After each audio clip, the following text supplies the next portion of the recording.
hidup oleh Roh.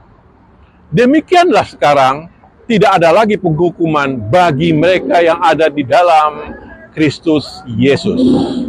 Roh yang memberikan hidup telah memerdekakan kamu karena di dalam Kristus dari hukum dosa dan hukum maut.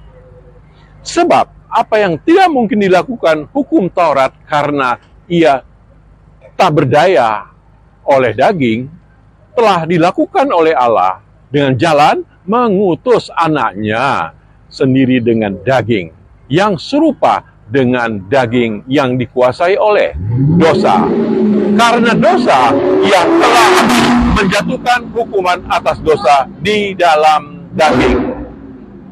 Supaya tuntutan hukum Taurat digenapi di dalam kita yang tidak hidup menurut daging, tetapi menurut Roh, sebab mereka yang hidup menurut daging memikirkan hal-hal yang oleh daging.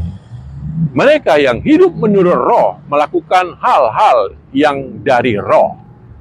Karena keinginan daging adalah maut, tetapi keinginan Roh adalah hidup dan damai sejahtera.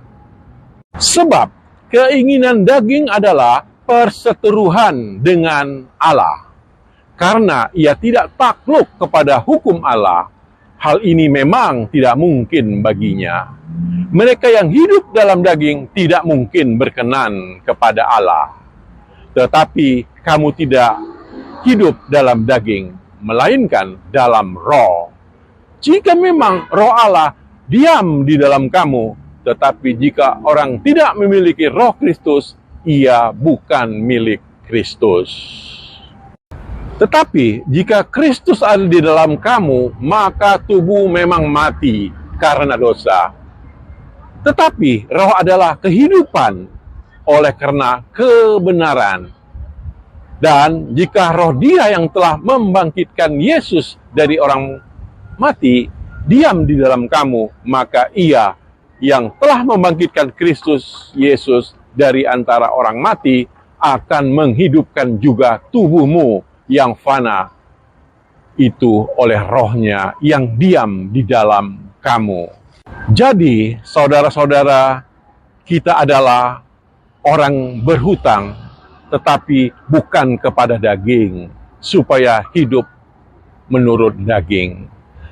Sebab, jika kamu hidup menurut daging, kamu akan mati. Tetapi jika oleh Roh kamu mematikan perbuatan-perbuatan tubuhmu, kamu akan hidup.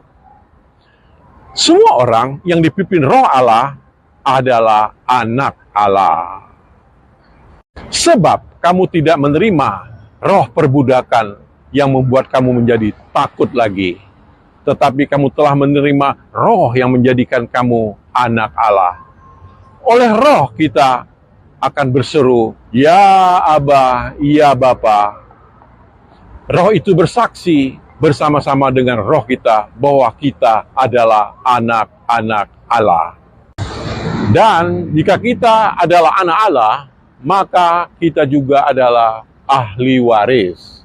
Maksudnya, orang-orang yang berhak menerima janji-janji Allah yang akan menerima bersama-sama dengan Kristus, yaitu jika kita menderita bersama-sama dengan Dia, supaya kita juga dipermuliakan bersama-sama dengan Dia.